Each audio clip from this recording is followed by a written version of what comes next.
All right, so we are about to begin. We'd like to go over a quick tech overview before the event.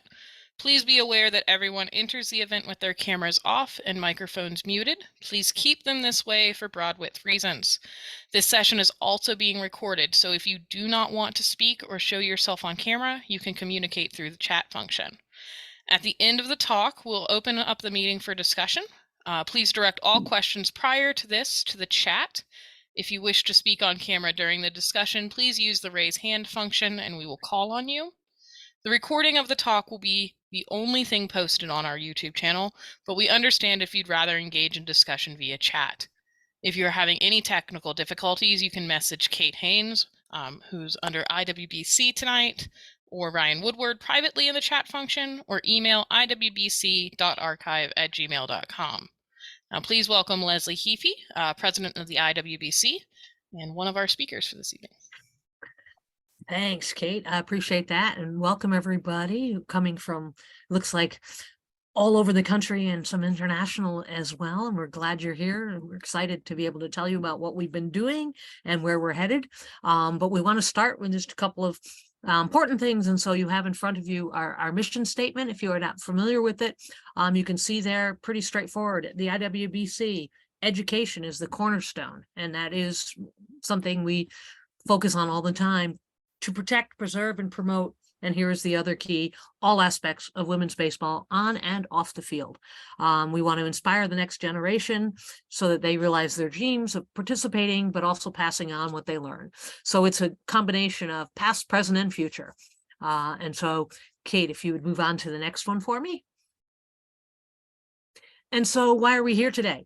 In case you were wondering, in 2014 on this exact day, so you can think about where we're at and how far we've come, a small group of people literally got together over pizza and beer and decided that they wanted to create this organization. And so this is why we're here today, is to celebrate both how we started, how far we've come, and where we are going as we continue to hope to realize this dream in Rockford, Illinois. And so, Kate, if you would move on to the next one for me. So we have, as any good organization does, you go through stages and in terms of your growth and development. And we are entering some really exciting stages that you're going to hear about. But the board believed that that required some changes in how we are structured and thinking about how we're moving forward. And so, Kate, if you would move to the next slide, you are going to see that our biggest change in our structure is the board and decided that we were in a place where it was important to moving forward to have our first paid employee, our first CEO. And so everybody knows Dr. Kat Williams, but she is now our CEO for the IWBC, and will be leading us through all of the exciting things as we take this dream and start to make it become a reality, as we're going to start to see things continuing to grow. And with Kat becoming our new CEO, the board also elected me as the new president. And so Kat and I will be working very closely together on all varieties of things, as we already are, and figuring out how all of this works. But it's a very exciting time, and we're very excited to see where this goes. So this big change for us and for the organization, and we're excited about where this is going to take us. And so along with these changes, we also have a number of other things that have happened. And so, Kate, if you want to move on to the next slide, that would be awesome. We have 2 new board members who joined us over this past year. One of them you've already heard from, and that is Kate Haynes, who is also our volunteer, our archivist, and takes care of much of our social media presence, along with former board member Ryan Woodward. And so Kate is recording today's, responsible for all our tech work. And our other new board member, and this is important, is Jeff Carlberg from Rockford University, and Jeff is joining us as our new treasurer. And again, a very important and necessary responsibility as we continue to grow and we have increasing funds coming in and expectations for building and fundraising campaigns, etc. And so welcome Kate and Jeff to our board. We're excited to have them officially on board. And so we've also made some changes in our committee makeup. And so we can go to that slide next. Oh, sorry, Kate, I jumped ahead. If you want to jump back one, that was on me. This is our current board. And so as you can see, I am president, Jeff is our treasurer, Perry Barber, as many of you know, as our secretary, the Honorable Rosemary Collins and Honorable Patrick Yarbrough, two retired judges from Rockford, are members of our board. Kate Haynes, and Dr. Kathy Headley, who teaches also at Rockford University, and retired librarian Marlene Vogelsang is our membership coordinator. And so this is our current board, and I think they're all here today. And so you'll probably get a chance to meet them at some point. With some of the other changes that we made with Kat stepping up into, and we looked at our committees, and you can see that we have a number of them. And the names that are in bold are our new committee chairs who have taken over at the end of last year, the beginning of this year. And so we welcome Callie Maddox, Kathy Headley, Tanith Harley, Patrick Yarbrough, and Kate as new chairs for some of our committees. And I would just encourage everyone to think about, if you want to get involved, these are some ways that you might think about doing that. And we always looking for people who want to step up and join a committee. And you can see we have a wide array, and I know the chairs would welcome new participants, new ideas, etc. So it's a great way to get involved in what it is that we are doing. And so that's just a little bit about sort of our structure and who we are. And at this point, I am going to turn this over to our new CEO, Kat, and let her take it away. Thank you, Leslie. And Kate, if you go to the next slide, I'm gonna talk about some of the things that we did last year, some of the events and that kind of thing. But I want to take 1 second, maybe two, to say what an honor it is, first of all, to have been sitting at Jean Reed's house on the 22nd of February in 2014, along with some pretty amazing women, and also to be sitting here today in this position. This has been an amazing journey for all of us, and it's only just begun. So thank you for entrusting this to me, and I think we're going to see a lot of really exciting things. Go ahead, Kate. Before we move on to what we're going to do, let's just look a little bit at last year. Man, I know Maybelle Blair must be panting and needing a break from all of her travel. As you all know, and hopefully have watched many times now, Amazon Studios put out A League of Their Own, a 8-part series, and Maybelle Blair, one of our founders, was a consultant. I was a very minor consultant. Leslie was also a consultant, but Maybelle was a big part of the beginning of the telling the story, putting the story together, and certainly once the show came out, she traveled all over the country making appearances, and due in large part to her influence and to the very welcoming nature of Rockford, we had a premiere at the Coronado Theater in Rockford. And if you were not able to be there, I'm sorry for that. It was fantastic. Some of these photographs you see here are of that night. Amazon put on just an amazing show. A lot of the stars were there. The TV show, again, Maybelle was there, and there was a panel discussion. So that show, the premiere in Rockford, was an amazing opportunity for us, for Rockford, I say us, I feel like Rockford's my home now, for all of us to really showcase Rockford as the cradle of women's baseball.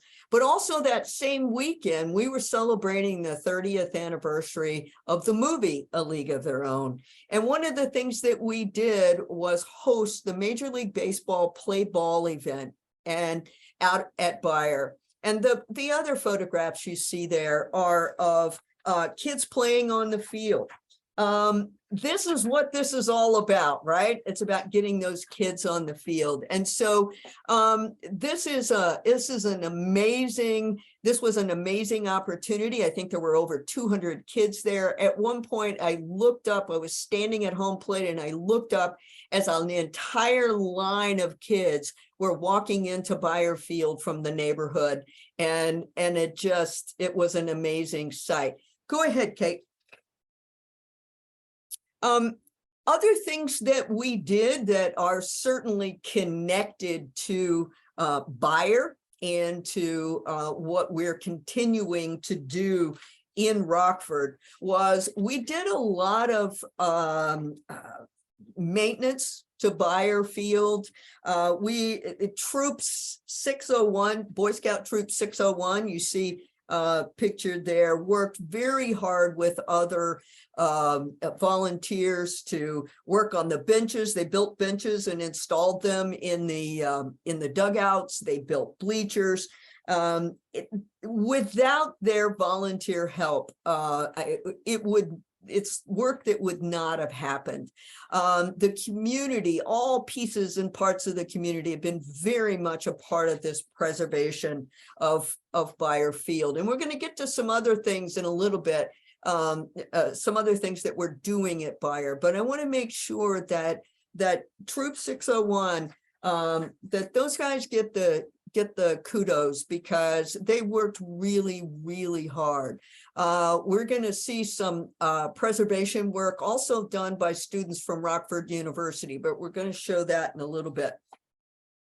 Go ahead, Kate. And of course, last year, again, with the premiere of the TV show, nothing gets by Cheryl Hall and Christine Hayquist, and the founders and the two who run Sport Makeup and Apparel. They reached out to Will Graham and the folks making the TV show, and they said, look, we have what we call Rockford Peaches Red. It's lipstick that was just like the red lipstick worn by the Peaches. And they said, okay, we're going to use that in our TV show. And they did. These are, as you can tell, this photograph is two of the stars from the TV show. Sport Makeup and Apparel has been an amazing addition both to the IWBC and to the Rockford landscape.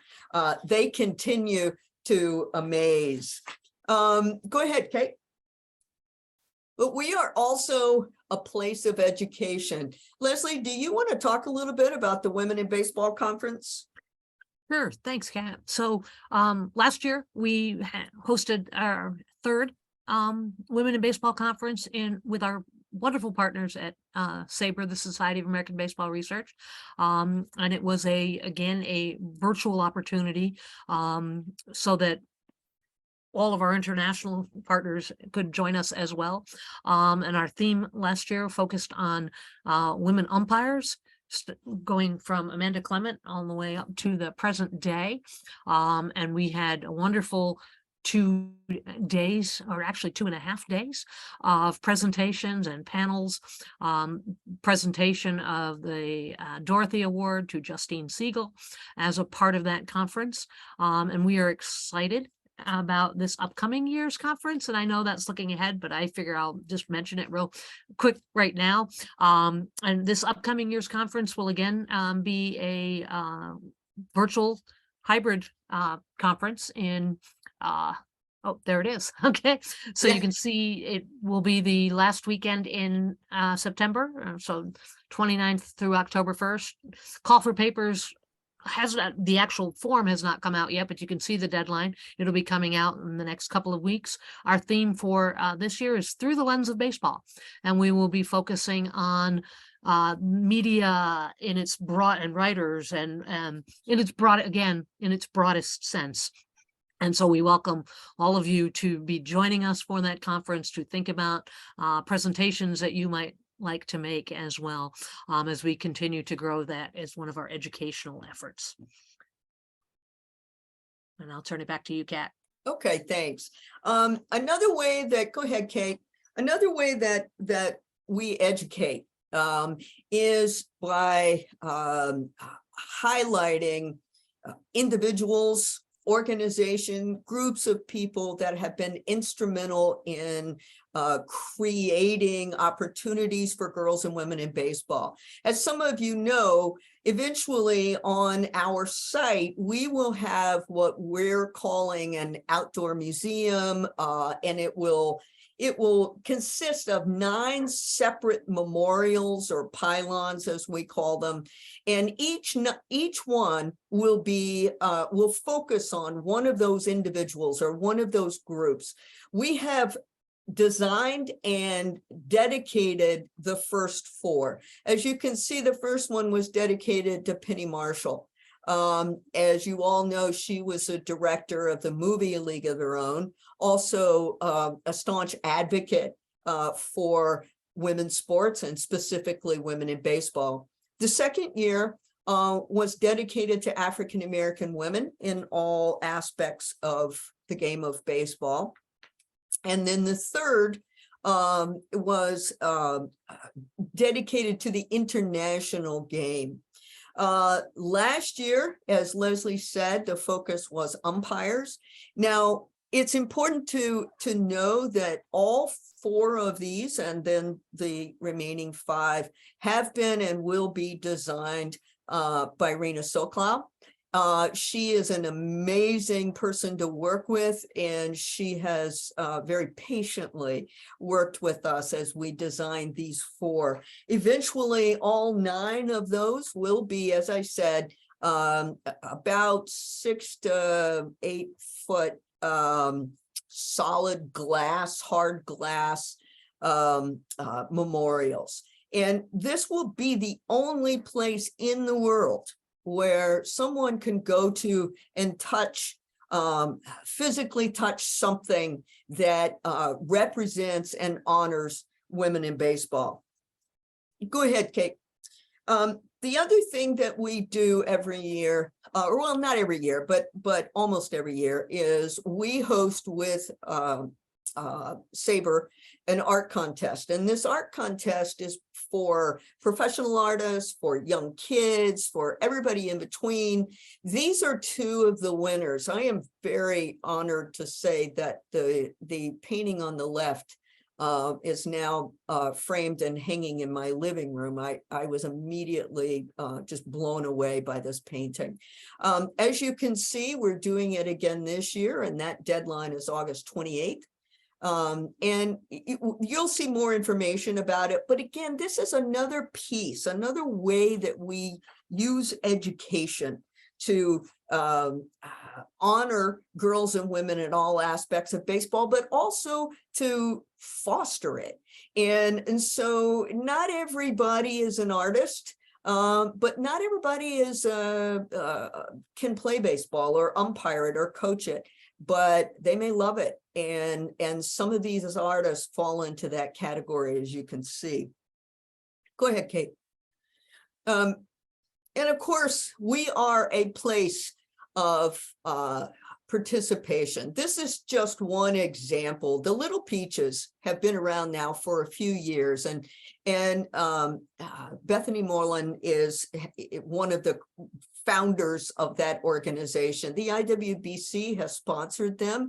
They have played at Bayer. They play in against all boys teams in leagues around Rockford. But this past year, they also had the opportunity to participate in some events at Wrigley Field, which was exciting for those girls, without a doubt. Go ahead, Kate. So that's a rough kind of outline of what we did last year. There are probably about 1 million other things that we did last year, but I wanted to hit some of the highlights. Go ahead. But here's what we're doing now. And this is pretty darned exciting. First of all, this drawing that you see is a drawing that was done by Jeannie Gang and her associates at Studio Gang. Many of you probably know that name. Jeannie Gang is a world-renowned architect. She is from the Rockford area. I believe she still has family in that area. And of course, her headquarters is in Chicago.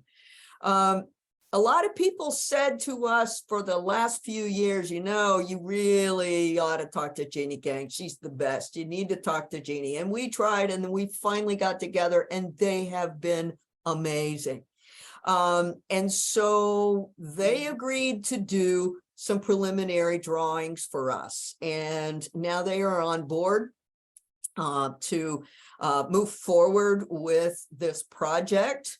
Once we raise the money with our capital campaign, a Jeannie Gang designed couple of buildings will be sitting right there in that area across from Bayer. What you have here is as I said, just an overall kind of idea of what we're looking at in terms of location. The other names you see up there, the Swinton Group, Andy Bast will be the project leader. Kim Swinton, and I believe is on our call today, and hopefully when we're done with this presentation, we'll get a chance to meet her. The Swinton Group is a fundraising group, and they are working diligently with us to put together this capital campaign. Go ahead, Kate. But I want you to see, this is what we're talking about. This is a Jeannie Gang designed building. That is the front of the building looking from Bayer across the street. Go ahead, Kate. That is a courtyard that is on the inside of that building. And again, these are very early preliminary drawings. It will get very technical very soon. We will start really looking at you know, where this exhibit goes and where that exhibit goes and so forth. But I will point out, if you look to the left in this picture, you can see just the part, there you go, just a little part of our 1947 Greyhound bus. As you can tell, that will be incorporated into this design. Go ahead, Kate. This is, again, just a very general picture of the inside of what Jeannie calls a field house. We call an activity center. We can call it whatever we want. But in that location, and this will be attached to the south end of the museum and educational center, that the first picture you saw. In there will be open space for all kinds of sports. There will be batting cages and pitching cages. And if you look on the right, you'll see that it will be open, can be opened. There will be workshop space and office space. We were very dedicated and have remained very dedicated to the local community. We are determined that first and foremost, we will build whatever you want to call it, community center, activity center, field house, a place where the community can come to play, learn about sports, learn about the history, yes, but use that history. There'll be, as I said, there'll be workshops there. There'll be workshops on umpiring. There'll be workshops on all kinds of things that will be beneficial to the local community.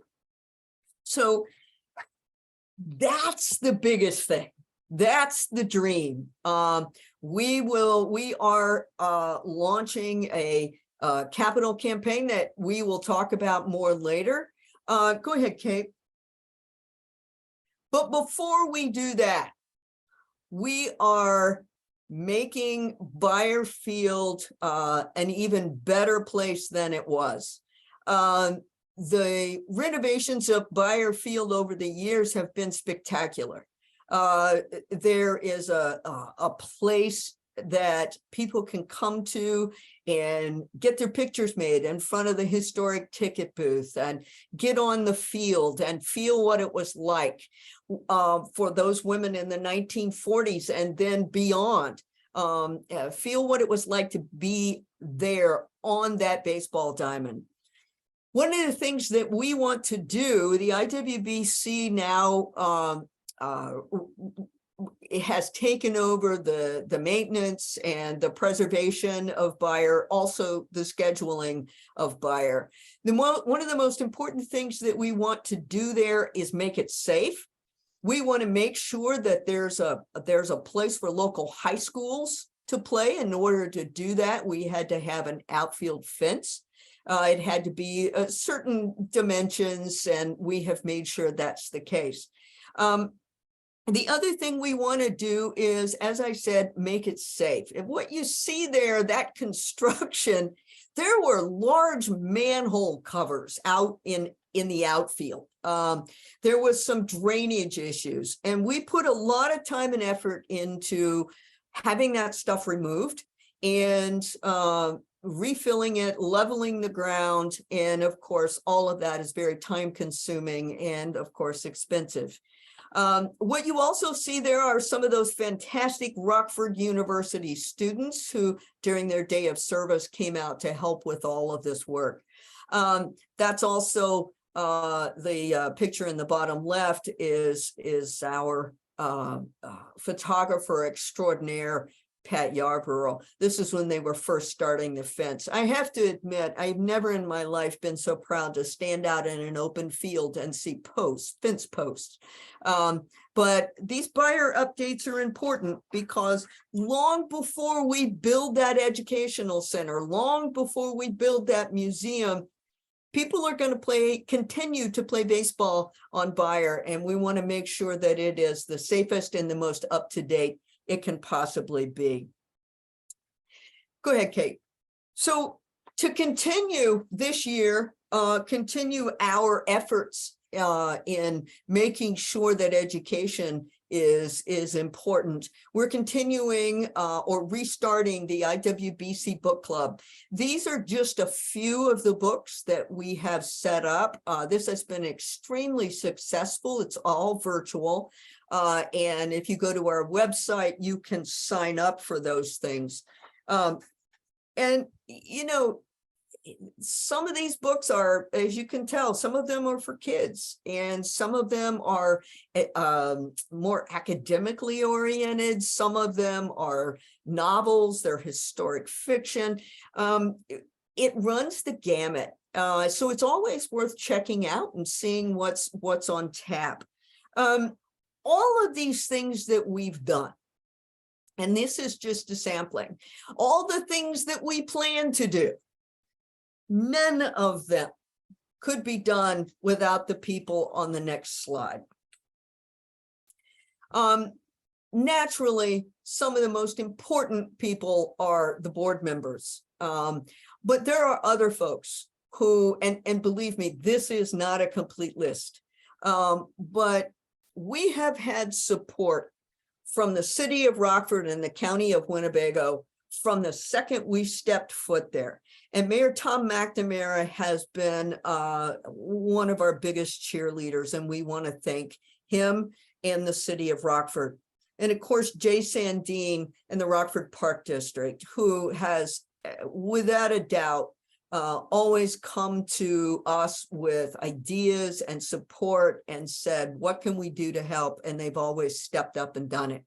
Rockford University, they have and continue to be amazing, not just those student volunteers, but as you all know, we have offices on the campus of Rockford University. John Grow and the Rockford area CVB, they too give me a call periodically. Kat, what can we do? How can we help? It was with John that the IWBC partnered with Amazon Studios to bring that premiere, and a lot of that would have certainly not happened without their help. And as I mentioned before, sport makeup, Cheryl Hall and Christine Haquist, and always Jim and Pam Keeling, who have been wind in our sails for a long time now, and we cannot thank them enough. Troop 601, and of course our very own Maybelle Blair.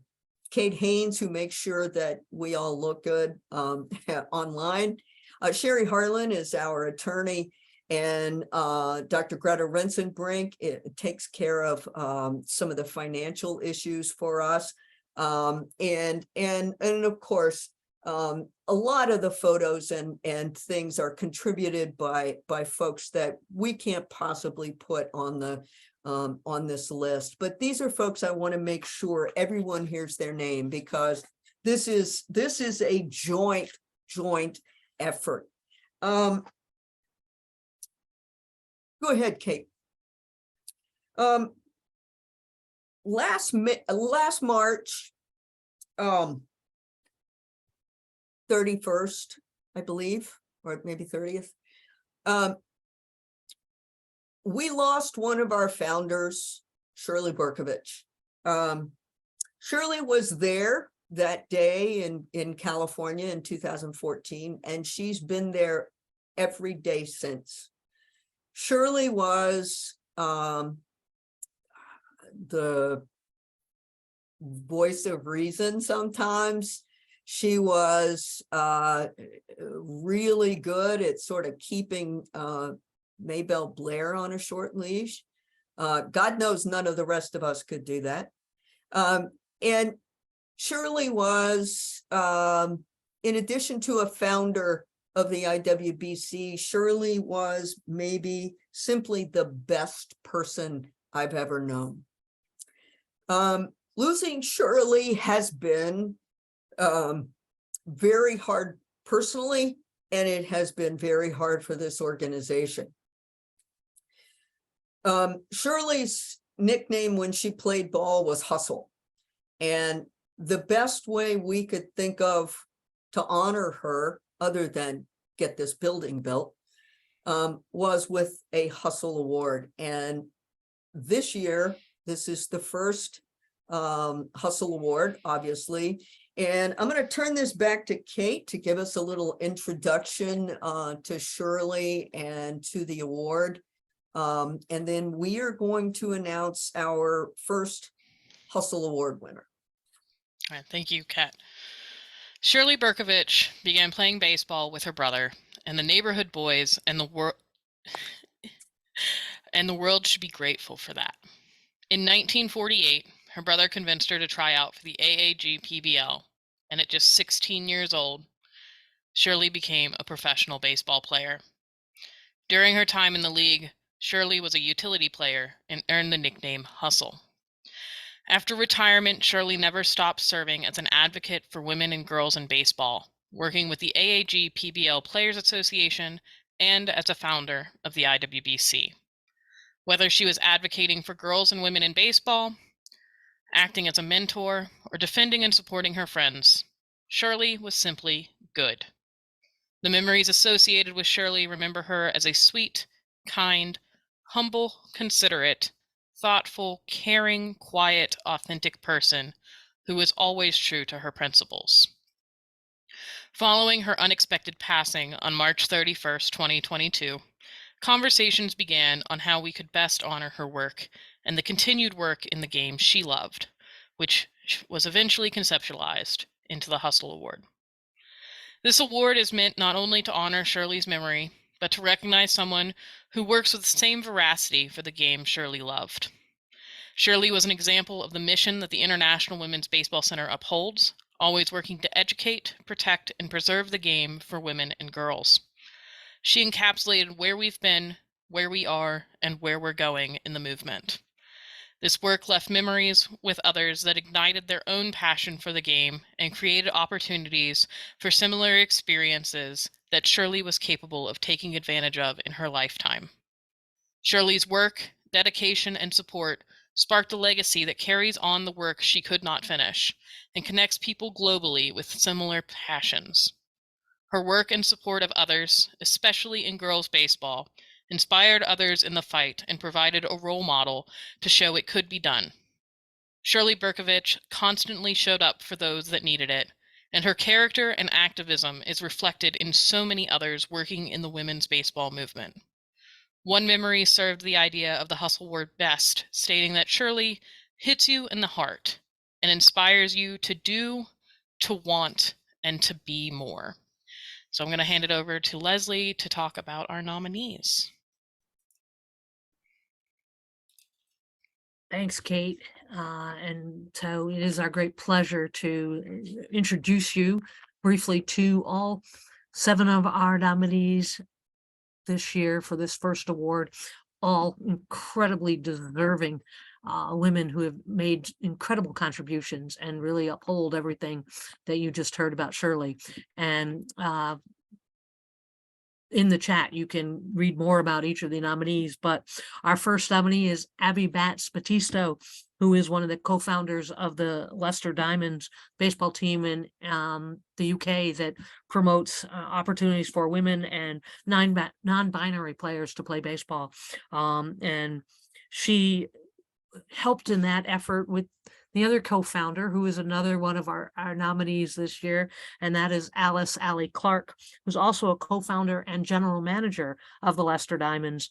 Clark also works with Baseball UK, and I think one of the fun things is she also teaches children in their Dinky Diamonds program to teach kids right from the very beginning a love of this game. Our third nominee, and I know I saw Donna, I know she's on this call, is Donna Cohen, a lawyer who works tirelessly to promote and help women break through barriers in all sports, not just baseball, and certainly has worked with minor league baseball, Major League Baseball to promote events, and has been a longtime friend, supporter, and has worked with us here at the IWBC in many ways.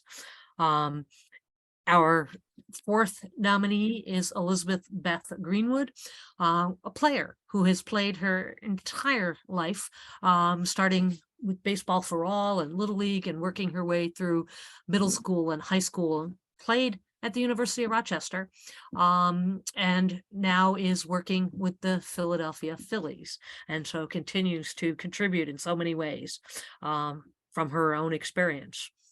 Our next nominee is Amanda Doris Hocking, and Amanda is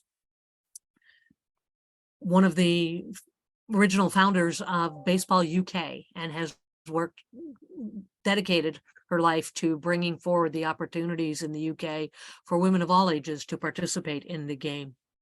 And our next nominee is Cheryl Hall. Cheryl, as you heard a little bit earlier, is the force behind sport makeup and apparel and has been a tireless volunteer for everything that the IWBC has done in Rockford and continues to promote the connections between the IWBC and the Rockford community, and as I said, tireless in that effort.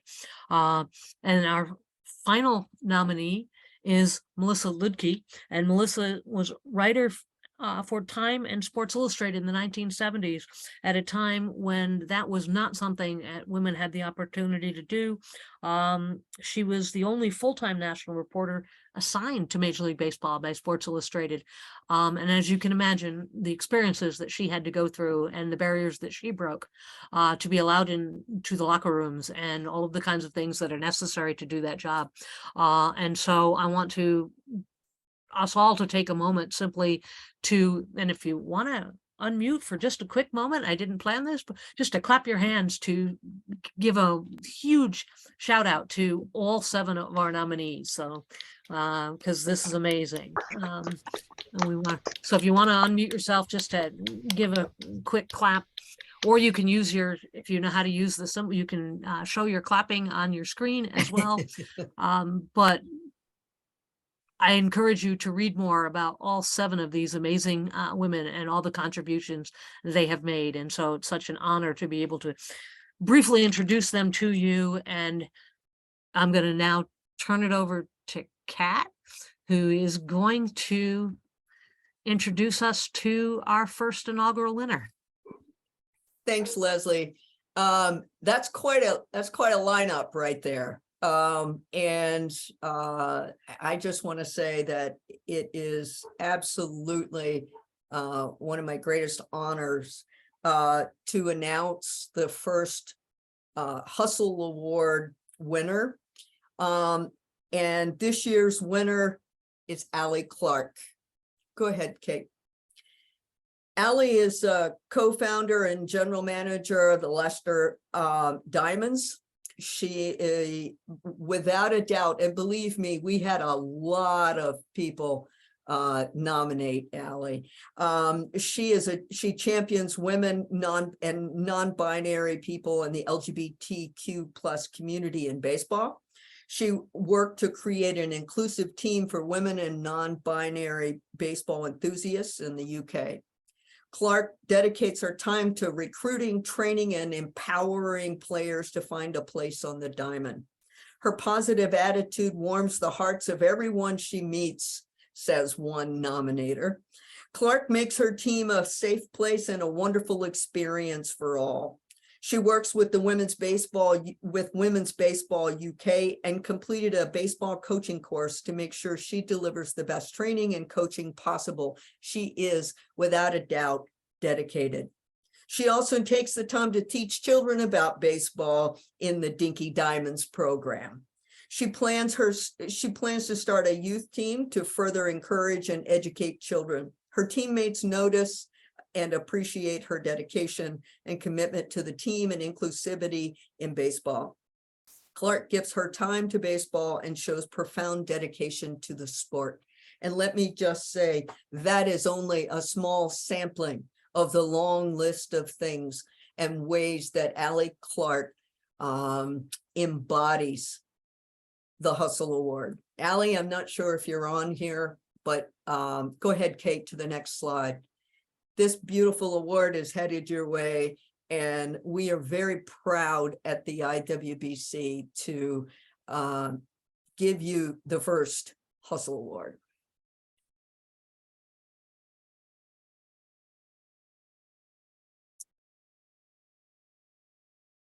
Go ahead, Kate.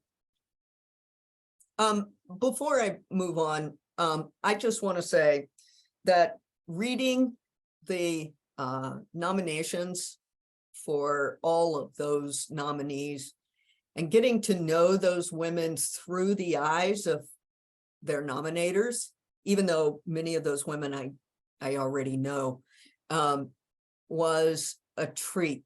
And it was kind of an honor. It was a window, a door into what's happening around the world, literally around the world, in girls and women's baseball. And so it is an honor to be able to meet those women.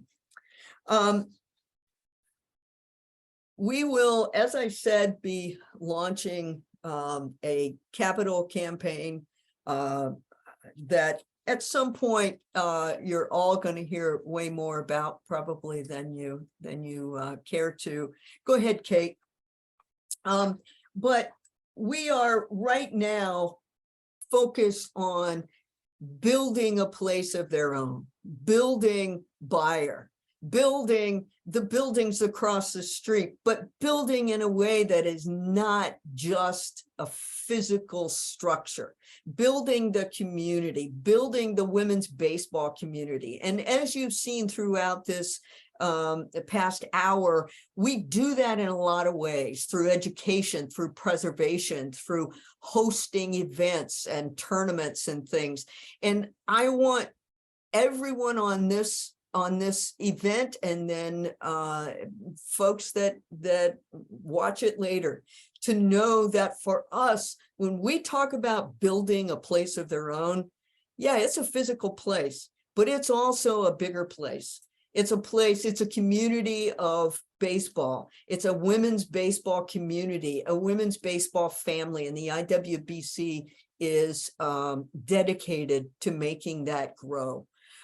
Some of the ways that things that we have planned for so far for the spring and summer, as I said before, our book club, the Women in Baseball Conference Call for Papers will be June 30th. And of course, the 7th annual Women in Baseball Week. It is so important to point out that our former board member, Ryan Woodward, Women in Baseball Week was his brainchild, and it has now taken off, and it is huge. It is international, and this year, of course, it is July 23rd to 29th. The amateur and professional art contest we have listed there, the youth contest, and of course the Women in Baseball Conference. Please do not misunderstand. These are not the only things that we are doing. We are going to play baseball on Bayer. We are working right now to make sure that girls and women have an opportunity to play baseball around the country. IWBC sponsors a lot of those girls. We'll be sponsoring a lot of events, and we'll be sponsoring events on Bayer. But be on the lookout for those things. Go ahead, Kate. And so, you know, what can you do? Because I know all 50 of you or whatever are wanting to know, okay, this is fantastic what you guys have done. It's fantastic what you want to do. And so how can I help? Well, here are some ways. First of all, some of them very simple. Just, you know, show up, be at the events and bring a friend, join a committee.